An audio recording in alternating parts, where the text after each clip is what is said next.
বিসমিল্লাহির রহমানির রহিম। আসসালামু আলাইকুম রহমতুল্লাহ। আজ পবিত্র ঈদুল ফিতর, খুশি, আনন্দ আর রহমতের দিন। এক মাস সিয়াম সাধনা, রোজা এবং ইবাদতের পর আজ সেই মহাপুরস্কারের দিন, যেদিনে মহান আল্লাহ তাআলা তার বান্দাদের ক্ষমা করেন, রহমত দান করেন এবং তাদের আমল কবুল করে নেন। এই পবিত্র দিনে আমি মহান আল্লাহর কাছে দোয়া করি, তিনি যেন আমাদের সকলের রোজা, নামাজ এবং ইবাদত কবুল করেন, আমাদের গুনাহসমূহ মাফ করে দেন এবং আমাদের জীবনকে সুখ, শান্তি এবং বরকতে ভরিয়ে দেন। এই আনন্দ গণমুহূর্তে আমি দেশের সকল মানুষ, প্রবাসী ভাই বোন, আমার প্রিয় আত্মীয় স্বজন, বন্ধুবান্ধব সবাইকে জানাই আন্তরিক শুভেচ্ছা ও ভালোবাসা।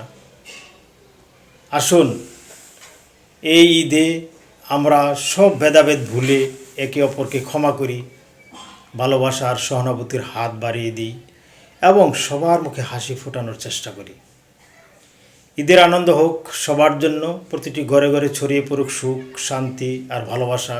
সবাইকে জানাই ঈদ মোবারক, ঈদ মোবারক, ঈদ মোবারক।